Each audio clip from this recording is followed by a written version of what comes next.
आपकी तारीफ़ मैं अपने मुंह से करूं या आप खुद कष्ट करेंगे? वैसे मैं आपको क्या कहूं, मिस्टर नवीन अवस्थी या मिस्टर राहुल दीवान? पिछले 13 सालों से गुमनामी के अंधेरे में छुपे हुए, जिसे दुनिया मरा हुआ समझ रही थी, वह इंडिया में अपनी आइडेंटिटी बदलकर एक अनाथ आश्रम में क्या कर रहे थे? इस बारे में आप मुझे खुद बताने का कष्ट करेंगे या वह भी मुझे बताना पड़ेगा? बेहतर होगा आप खुद इस बारे में बताइए। राइट मिस्टर दीवान, कहते हुए क्रिश के चेहरे पर तिरछी स्माइल थी। तभी क्रिश के सामने बैठे नवीन अवस्थी जी यानी कि राहुल दीवान अपने चेहरे पर नॉर्मल भाव लाते हुए बोले, तुम मुझे डैड भी कह सकते हो क्रिश। यह सुनते ही क्रिश के चेहरे की मुस्कान गायब हो गई। उसका चेहरा एक्सप्रेशन लेस हो गया और वह झटके से सीधा बैठते हुए अपने पैरों को नीचे रखकर अपनी गर्दन टेढ़ी करके मिस्टर दीवान को देखते हुए बोला, ओ कम ऑन मिस्टर दीवान, आपको कुछ जल्दी याद नहीं आ गया कि मैं आपका बेटा हूँ? इनफैक्ट आपके और भी बेटे हैं। जब हमें आपके सपोर्ट की, आपके सहारे की ज़रूरत थी, तब आप अचानक कहीं गायब हो गए और अब अचानक 13 साल बाद हमारी ज़िंदगी में वापस आ गए। क्या मैं जान सकता हूँ अचानक यहाँ आने का कारण क्या है? Wait wait wait, let me guess, वह बारबी डॉल यही कारण है ना जिसके कारण आपको यहाँ आना पड़ा? यह सुनकर वहाँ बैठे रुद्र और निकिता हैरान हो रह गए, क्योंकि क्रिश को इस बारे में पता है, लेकिन राहुल और ऐना के चेहरे पर ज़्यादा हैरानी नहीं थी, क्योंकि वह क्रिश की पावर को बहुत अच्छे से जानते थे। राहुल ने शांत लहजे में अपने चेहरे पर एक मुस्कान लाते हुए कहा, इसका मतलब तुम्हें सब पता है। क्रिश ने अपने चेहरे पर तिरछी मुस्कान लाते हुए पूरे एटीट्यूड के साथ कहा, अब पता तो करना ही था, यूं ही मैं ड्रैगन किंग तो नहीं बना। अपने आसपास रहने वाले लोगों की इन्फॉर्मेशन निकालना मेरे लिए बाएं हाथ का खेल है, मानना पड़ेगा, लेकिन आपने उसकी आइडेंटिटी को छुपाने के लिए बहुत मेहनत की थी, पर अफसोस कि मेरी नज़रों से नहीं बचा पाए। वैसे आप लोगों को देखकर लगता नहीं है कि आपको यह जानकर थोड़ी भी हैरानी हुई है। राहुल अपने चेहरे पर एक मीठी सी मुस्कान लाते हुए एक नज़र ऐना को देखते हैं और फिर मुस्कुराते हुए ऐना से बोले, मानना पड़ेगा ऐना, तुम्हारा बेटा सचमुच ड्रैगन किंग है और अब मुझे अपने डिसीजन पर गर्व हो रहा है। राहुल के मुंह से क्रिश की तारीफ सुनकर ऐना के चेहरे पर भी मुस्कान थी। उसे अपने बेटे पर गर्व हो रहा था, लेकिन तभी रुद्र परेशान होते हुए बोला, कोई मुझे बताएगा यहाँ चल क्या रहा है? क्रिश को पहले ही तुम लोगों के बारे में पता था और तुम लोग क्रिश के एटीट्यूड को देखकर हैरान नहीं हो रहे? आखिर तुम लोग क्या छुपा रहे हो? क्या तुम लोग मुझे क्लियर करना चाहोगे? यह सुनकर क्रिश अपनी तिरछी नज़र से रुद्र की तरफ देखकर गर्दन टेढ़ी करते हुए किसी साइको किंग की तरह बोला, यस यस मिस्टर राहुल दीवान, क्लियर कीजिए अपने पार्टनर को, आखिर यहाँ चल क्या रहा है? आधी बातें तो मुझे पता हैं, लेकिन पूरी बातें अब आप हमें बताएंगे, तो चलिए जल्दी से शुरू हो जाइए। क्या हुआ था 13 साल पहले? जहाँ तक मुझे याद है उस बम ब्लास्ट में सभी लोग मारे गए थे, तो फिर आप बारबी को लेकर इंडिया कैसे गए और अचानक 13 साल बाद उसे मेरी ज़िंदगी में वापस भेजने का क्या मतलब है? राहुल ने शांत लहजे में कहा, प्रॉमिस पूरा करना था क्रिस, जो मैंने अपनी मरती हुई दोस्त को किया था, जो प्रॉमिस मैंने आसी के पापा से किया था, जो प्रॉमिस मैंने बचपन में तुमसे किया था। तुम्हें याद तो होगा ना क्रिस? चलो मैं तुम्हें याद दिलाता हूँ। आज से 13 साल पहले, फ्लैशबैक। आज से 18 साल पहले जब आसी अपनी माँ खुशी के पेट में थी और उस वक्त सब कुछ ठीक चल रहा था, आसी के पापा अक्षत जिंदल उर्फ mafia king black devil Asia का नंबर 1 बिजनेसमैन था। पैसा और पावर की कोई कमी नहीं थी। उनके पास एक भरा पूरा परिवार, जिसमें उनका बेटा आयुष्मान यानी अंश था और उनकी फैमिली को पूरा करने के लिए आशी होने वाली थी। वह अपनी लाइफ की आने वाली खुशी को हमारे साथ बांटने आए थे अमेरिका, क्योंकि अक्षत चाहता था खुशी की डिलीवरी ऐसी जगह हो जहां वॉर और टेंशन से वह दूर रहे, और वह किसी ऐसे इंसान को ढूंढ रहा था जिस पर वह आंख बंद करके भरोसा कर सके। और तब अक्षत के दिमाग में मेरा ख्याल आया, क्योंकि रुद्र आसानी से उसके दुश्मनों के टारगेट पर आ सकता था। तब अक्षत ने मुझे एकांत में बताया कि खुशी को यहाँ लाने का मेरा मोटिव यह था कि वह अपनी फैमिली को सुरक्षित रख सके, क्योंकि अगर बात अकेले खुशी की होती तो वह आसानी से अपनी जान पर खेलकर उसे बचा सकता था, लेकिन अब उसकी फैमिली उसकी सबसे बड़ी कमजोरी थी। दरअसल उसका सबसे बड़ा दुश्मन विवान खन्ना उसकी जान और बर्बादी के पीछे हाथ धोकर पड़ा था, और वह कुछ बहुत बड़ा प्लान कर रहा था, जिससे न केवल उसकी ब्लैक डेविल की पोस्ट खतरे में थी, बल्कि उसका बिजनेस और फैमिली भी खतरे में थी। उसने अपने साथ बहुत सारे उन माफियाओं को जोड़ लिया था जो अक्षत से नफरत करते थे, क्योंकि खुशी के साथ रहते हुए अक्षत ने सभी गलत कामों को छोड़ दिया था और ना ही किसी को करने देता था। ड्रग्स और इलीगल ह्यूमन ट्रैफिकिंग के सभी डीलिंग को वह कैंसिल कर देता था, जिसके कारण उसके दुश्मन बढ़ते गए, और विवान ने अपनी ताकत बढ़ाने के लिए इसी बात का फ़ायदा उठाया। उसने एक पावरफुल रशियन माफिया डीलर की बेटी से शादी कर ली और सही मौका पाकर उसे ख़त्म कर दिया, और उसका इल्ज़ाम लगा दिया अक्षत जिंदल पर, जिसके कारण सभी माफिया उसके दुश्मन हो गए। अक्षत ने विवान को मारने की बहुत बार कोशिश की, लेकिन हर बार वह बच निकला, क्योंकि वह कभी भी सामने से वार नहीं करता था, और धीरे धीरे उसकी ताकत भी बढ़ती गई। और अक्षत प्रेगनेंसी की कंडीशन में खुशी को किसी भी तरीके से प्रॉब्लम में नहीं देख सकता था, और ना ही उसे अकेला छोड़ सकता था। उसे एक सही इंसान देखने की ज़रूरत थी। अक्षत ने जब मुझे इस बारे में बताया तो एक दोस्त होने का फ़र्ज मुझे निभाना पड़ा। उस वक्त खुशी का 7वां महीना चल रहा था। तुम्हें शायद याद होगा, क्योंकि उस वक्त तुम 10 साल के थे। तुमने जब पहली बार खुशी के पेट पर हाथ रखा था, उसी वक्त तुमने विश की थी कि तुम्हें एक बारबी डॉल चाहिए। ना जाने क्यों तुम दोनों में एक अटैचमेंट थी, और जब खुशी ने आशी को जन्म दिया, उसे सबसे पहले तुमने अपनी गोद में लिया था, और इसी वक्त से तुम उसके लिए इतने पजेसिव हो गए थे कि आशी के आसपास भी किसी को आने नहीं देते थे। तुमने उसे अपनी बारबी डिक्लेयर कर लिया था। तुम्हें वह घटना भी याद होगी जिसे देखकर खुशी तुमसे डरने लगी थी, और वह कभी नहीं चाहती थी कि तुम आशी के आसपास भी नजर आओ। तभी निकिता ने बीच में राहुल की बात को काटते हुए कहा, हाँ मुझे याद है, उस वक्त खुशी से मिलने मैं भी आई थी। आज भी मैं उस दिन को याद करती हूँ तो मेरी रूह कांप जाती है। आशी भूख से रो रही थी और खुशी अंश को संभालने में बिजी थी। 3 महीने की आशी को एक नौकर ने निप्पल बोतल में भरकर दूध दिया था, लेकिन बेचारे ने गलती से उस दूध को चेक नहीं किया था, जिससे उस दूध को पीते ही आशी का मुंह जल गया और वह छटपटा कर रोने लगी।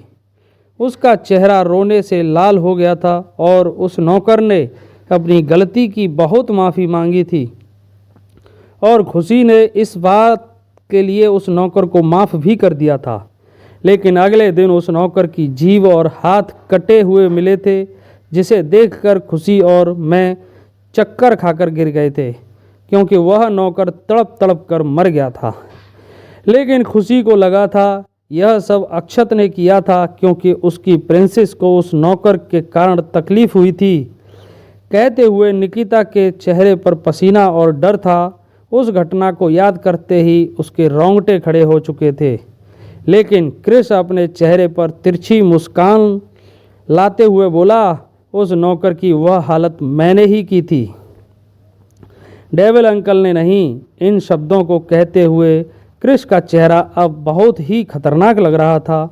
जिसे देखकर निकिता हैरान रह गई और राहुल ने कृष के चेहरे की तरफ देखते हुए कहा, हाँ, और तभी अक्षत ने यह डिसाइड कर लिया था कि तुम आज के बाद आशी के प्रोटेक्टर हो। ना जाने क्यों उसने तुम्हारी आंखों में वह देखा था जो उसकी आंखों में था, खौफ, बेइंतहा खौफ, एक खतरनाक और एक किंग जो बहुत ही खतरनाक होता है।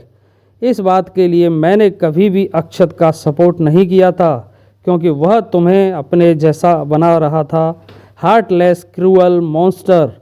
तुम धीरे धीरे आशी के लिए इतने पजेसिव होने लगे थे कि सही और गलत का फ़र्क भूल गए थे।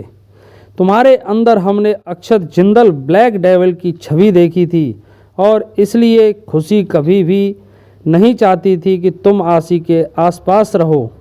लेकिन पता नहीं क्यों अक्षत को तुम ही अपनी आशी के लिए चाहिए थे। वह तुम्हें अपने हाथों से ट्रेंड कर रखता था। अक्षत ने पहले ही यह डिसाइड किया था कि अगर उसे कुछ हो जाता है तो आशी की जिम्मेदारी तुम्हारी होगी, और तुमने एक बार अक्षत से प्रॉमिस किया था कि तुम्हारी 12वीं लाइफ टाइम तुम्हारी रहेगी, उस पर सिर्फ और सिर्फ तुम्हारा हक होगा।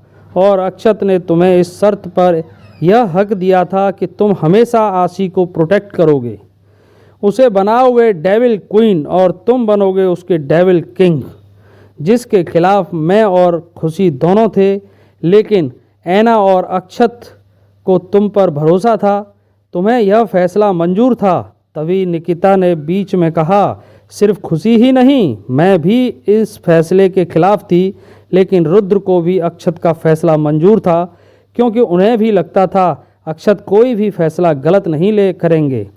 तभी कृष्ण ने आगे पूछा, 18 साल पहले क्या हुआ मुझे याद है, लेकिन 13 साल पहले क्या हुआ यह मुझे बताइए।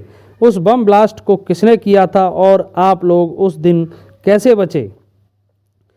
क्योंकि जहाँ तक मुझे याद है उस दिन सभी मारे गए थे।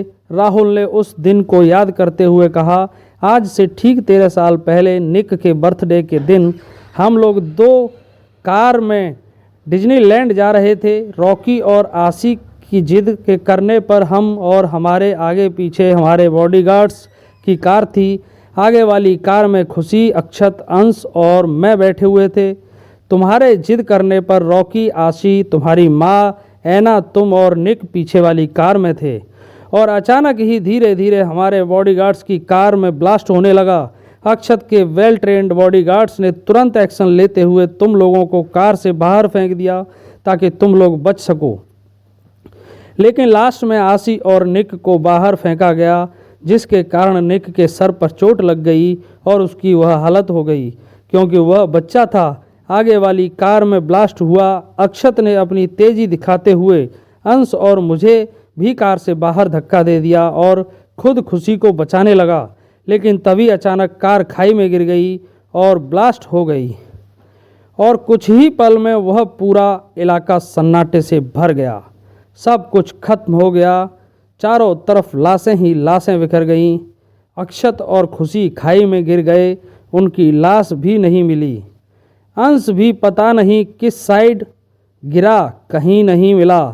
अब मेरे हाथों में मासूम आशी थी, जो कभी एक राजकुमारी की तरह थी, और आज उसने सब कुछ खो दिया था, अपने माँ बाप, भाई, सब। मुझे कुछ ही दूर पर ऐना बेहोश खून से लथपथ निक को अपनी गोद में लेकर रो रही थी। तुम और रॉकी अपनी माँ के पास बैठकर रो रहे थे, और तब मेरे पास कोई और रास्ता नहीं था। अक्षत के दुश्मन उसकी पूरी फैमिली को ख़त्म करना चाहते थे। अगर मैं उस वक्त तुम लोगों के पास होता तो तुम लोगों को भी जान का खतरा था। तुम इतने बड़े नहीं थे कि अपनी 12वीं को प्रोटेक्ट कर पाते। आशी मेरी दोस्त की आखिरी निशानी थी, और आशी की जान बचाने के लिए मैं चुपचाप वहाँ से निकल गया और जीने लगा गुमनामी की ज़िंदगी। दुनिया से बचकर छुपकर उसके 18 साल के होने का इंतज़ार किया, और सही वक्त आने पर उसे तुम्हारे पास लाना था ताकि तुम अपनी जिम्मेदारी निभा सको, उसे उसके दुश्मनों के खतरे से प्रोटेक्ट कर सको। और इस काम में मेरा साथ दिया तुम्हारी माँ ऐना ने, क्योंकि विवान खन्ना का खेल अभी खत्म नहीं हुआ, बल्कि उसने अपनी पावर को काफ़ी हद तक बढ़ा लिया है। अब उस तक पहुंचना बहुत मुश्किल हो चुका है और जैसा कि हमें पता था, आसी के जिंदा होने की खबर उस तक पहुंचते ही वह दोबारा अपनी चाल चलेगा और अब उसे सिर्फ तुम ही प्रोटेक्ट कर सकते हो और इसके लिए तुम्हें भी अपनी पावर बढ़ानी होगी। सिर्फ ब्लैक ड्रैगन किंग की पावर से कुछ नहीं होगा। यह सुनकर कृष्ण ने हैरान होते हुए पूछा, क्या मतलब है तुम्हारा? कहना क्या चाहते हैं आप? राहुल ने शांत लहजे में कहा, वही जो तुम समझ रहे हो। आसी के पास है कुछ ऐसी पावर्स जिसके कारण वह किसी को भी किंग बना सकती है। तुम्हें विवान खन्ना की पावर को चैलेंज करने के लिए ब्लैक डेवल बनना होगा और इसका जरिया है आशी। और अब आशी को सिर्फ जान का ही खतरा नहीं है, बल्कि अब उसे लोग हासिल करना चाहते हैं। वह काली दुनिया की क्राउन प्रिंसेस है। जो सुनकर वह बैठे सभी लोग एक दूसरे का चेहरा देखने लगे, लेकिन कृष्ण और राहुल के चेहरे पर कोई एक्सप्रेशन नहीं थे। उन्हें देखकर ऐसा लग रहा था जैसे देखो दोनों की एक दूसरे की बातों को बहुत अच्छे से समझ रहे थे। अब शाम के लगभग 4 बजे सभी लोगों की बातें खत्म हो चुकी थीं। कृष्ण और राहुल में अभी भी अनबन थी, पर आशी के मामले में दोनों ही बातें कर रहे थे। ऐना और निकिता बच्चों को देखने के लिए वहां से चली गईं। रुद्र, राहुल और कृष्ण ने कुछ और बातें की। फिर कृष्ण राका को ऑर्डर देकर उन लोगों के पैलेस में ही रहने का इंतजाम करने को कहा। कृष्ण के कहे मुताबिक राका ने अब सभी इंतजाम करवा दिए और अभी दोनों ही कुछ देर एकांत में बैठे हुए थे।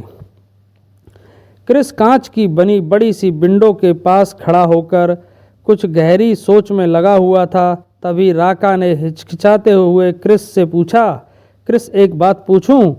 कृष्ण ने कहा, हाँ पूछो। खुद तुम तो हर वक्त मेरे साथ थे, तुम्हें सारी इन्फॉर्मेशन मैं ला कर दी, पर इसके बावजूद मुझे अब तक पता नहीं चला था कि तुम्हारी फायरफ्लाई ही तुम्हारी बारबी है। लेकिन तुम्हें यह कब पता चला? कृष्ण ने सिगार पीते हुए विंडो के बाहर देखते हुए कहा, जब मैं पहली बार उसके घर चिप लेने गया था, मुझे पता चला गया था कि वही मेरी बारबी है। यह सुनकर राका को एक बहुत ही बड़ा सदमा लगा। उसने जोर से चिल्लाते हुए कहा, व्हाट? तुम्हें पहले ही पता चल गया था? लेकिन कैसे? उस वक्त तो हम लोग उसके बारे में ज़्यादा जानते भी नहीं थे, और अगर तुम्हें उसके बारे में पता था तो तुमने मुझसे उसकी इन्फॉर्मेशन निकालने के लिए क्यों कहा? तभी कृष्ण ने बिना राका की तरफ देखे ठंडे एक्सप्रेशन के साथ कहा, रिलैक्स, तुम्हें ज़्यादा सोचने की ज़रूरत नहीं है। मुझे सिर्फ इतना पता था कि वह मेरी बारबी है, लेकिन वह वहाँ कैसे आई, क्यों आई और उसके आने का मोटिव क्या था, मुझे वह नहीं पता था। इसलिए मैंने इन्फॉर्मेशन निकलवाई थी। अब राका ने परेशान होते हुए पूछा, लेकिन तुम्हें यह कैसे पता चला कि वही तुम्हारी बारबी है? उसके गले में पहना हुआ लॉर्ड कृष्णा का पेंडेंट, जो बचपन से उसके गले में निकिता आंटी ने पहनाया था, उसका फेस जो बिल्कुल उसकी मॉम की तरह है, और उसका बर्थ डेट जो उसके कॉलेज आई कार्ड पर लिखा हुआ था। उसके बावजूद अगर मैं उसे ना पहचानता तो काहे का मैं ड्रैगन किंग? और तुम्हें क्या लगता है कोई भी आम ऐरा गहरा इंसान ड्रैगन किंग तक पहुंच सकता है क्या? वह मुझ तक पहुंची क्योंकि मैंने उसे खुद तक आने का रास्ता दिया था। मिस्टर और मिसेस दीवान को यह लगता है कि उन्होंने मुझे अपने ट्रैप में फंसाया था, उस इनोसेंट लड़की को मेरे पास भेजकर, पर उन्हें यह नहीं पता था कि मैं खुद अपनी मर्जी से उनके ट्रैप में फंस रहा था, क्योंकि मुझे यह जानना था आखिर वह कौन इंसान है जो मुझ तक पहुंचना चाहता है, और इसका जरिया सिर्फ यही था कि वह जो चाहता है मैं वही करूं। बट मैंने नहीं सोचा था कि इसमें मेरे मॉम डैड इन्वॉल्व होंगे। क्रिस के चेहरे के कोल्ड एक्सप्रेशन और उसकी बातें सुनकर राका का सर घूमने लगा था।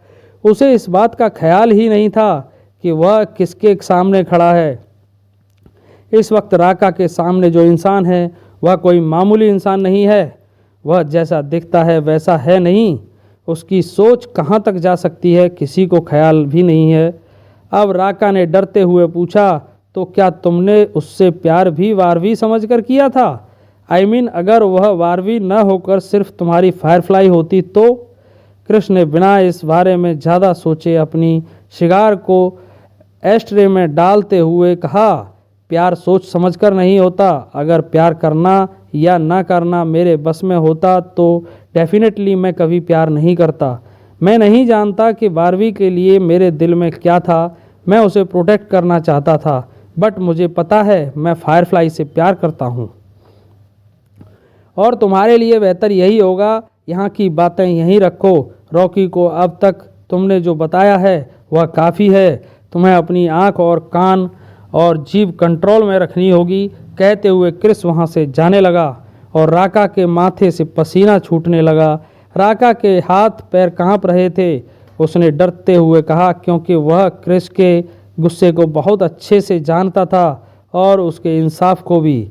आई एम सॉरी क्रिस, बट मुझे लगा कि यह उसे बताना ज़रूरी है। मैं तुम्हें हर पल खुद को टॉर्चर करते हुए नहीं देख सकता। मैंने तुम्हारी आंखों में उसके लिए मोहब्बत देख ली थी और मैंने रॉकी को यह बताया। इस बात का मुझे कोई गिल्ट भी नहीं है। प्लीज़ ऐसा मत सोचना कि मैंने तुम्हारे साथ गद्दारी की है, तुम्हें धोखा दिया है। बस तुम्हें हर बार अपने भाइयों के लिए सेक्रीफाइस करते हुए नहीं देख सकता था।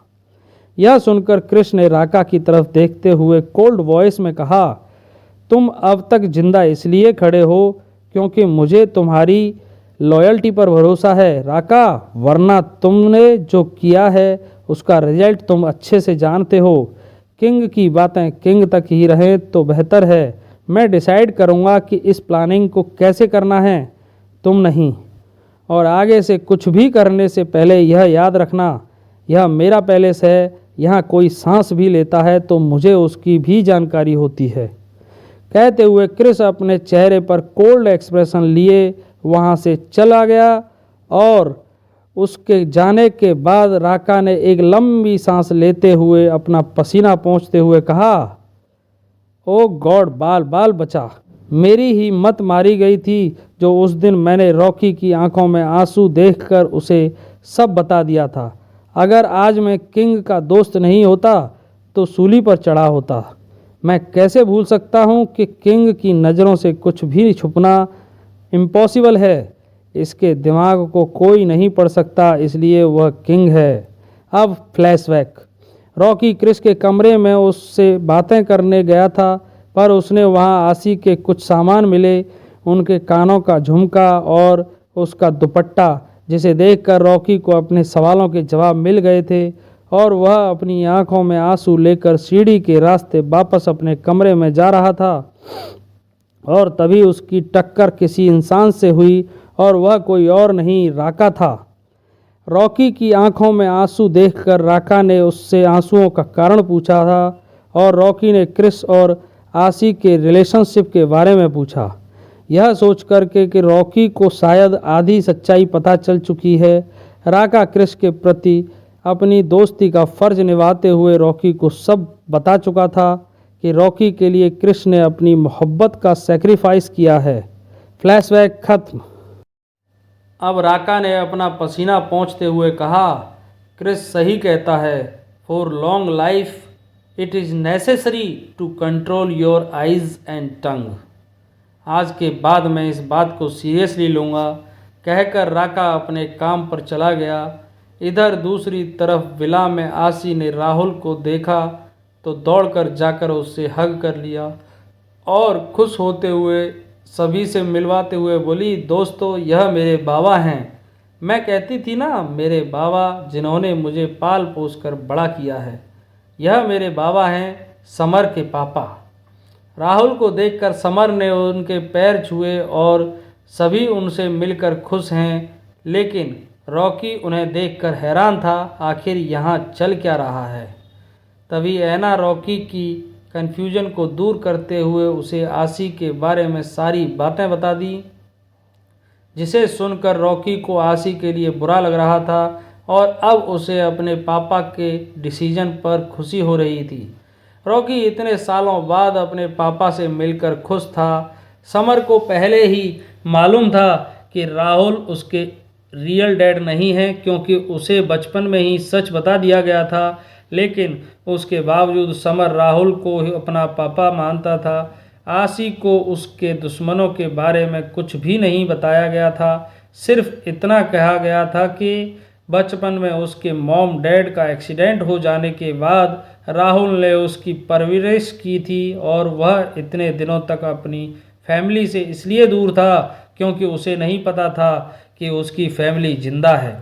आशी को सच्चाई इसलिए नहीं बताई गई क्योंकि शायद वह अभी सच्चाई जानने के लायक नहीं थी।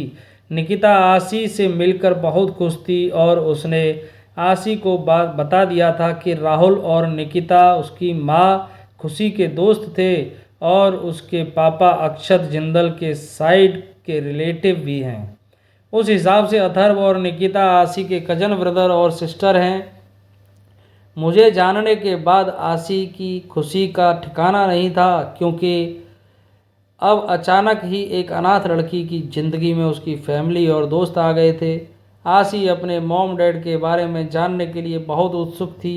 इतना ही नहीं, उसके बाकी दोस्त भी, और अब सभी लोग आशी के कमरे में उसकी मम्मी और पापा की लव स्टोरी और राहुल, निकिता और रुद्र की दोस्ती की स्टोरी सुन रहे थे, जिसे सभी बहुत एंजॉय कर रहे थे।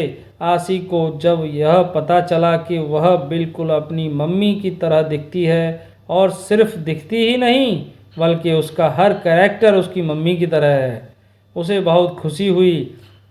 निकिता ने आशी को अपनी गोद में लेटा रखा था। आशी और नताशा दोनों का सर निकिता की गोद में था और निकिता खुशी को याद करते हुए अपनी कहानी सुना रही थी।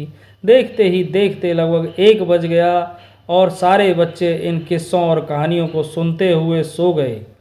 इस वक्त उस कमरे में लगभग सभी मौजूद थे। आशी का बेड किंग साइज था और उस पर इस वक्त निक लेटा हुआ था। निकिता बीच में हेड रेस्ट के सहारे बैठी हुई थी। आशी और नताशा का सर उसकी गोद में था। रॉकी, समर, अथर्व, कैथी और कार्तिक सोफे पर, बेड पर और फर्श पर अपनी अपनी जगह पकड़कर कहानी सुन रहे थे और सुनते सुनते ही सब कब अपनी गहरी नींद में चले गए उन्हें पता ही नहीं चला। राहुल और ऐना वहां अपने कमरे में थे। निकिता भी बच्चों से बात करते हुए बैठे बैठे ही सो गई।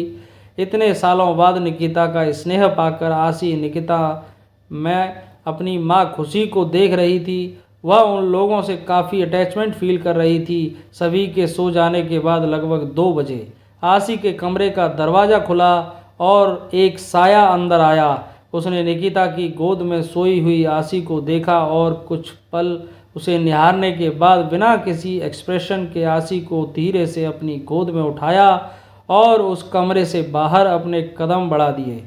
थोड़ी देर बाद क्रिस आशी को अपनी गोद में लेकर अपने कमरे में आया और उसे अपने बेड पर लिटाकर अपनी शर्ट को खोलकर नीचे फेंक दिया और आशी को अपनी बाहों में लेकर उसके होठों पर लाइट किस करते हुए उसके माथे को चूम कर बोला, माई लव, तुम्हारे बिना अब मुझे कहीं सुकून नहीं मिलता। बस इंतज़ार करो, तुम्हारे आंसुओं का हिसाब लूँगा। तुम्हें जिन्होंने भी रुलाया है उसे हद से ज़्यादा रुलाऊँगा। इंतज़ार करो, बहुत जल्द हम दोनों एक हो जाएंगे। कहते हुए कृष्ण ने आशी के माथे पर एक प्यारा सा किस किया और बोला, बहुत जल्द हम दोनों के बीच कोई दीवार नहीं होगी। तुम पूरी तरह सिर्फ मेरी होगी, सिर्फ मेरी। कृष्ण ने उसकी खुशबू को अपनी सांसों में उतारते हुए आशी को बहुत प्यार से हग कर रहा था और अपनी बातें बोल रहा था।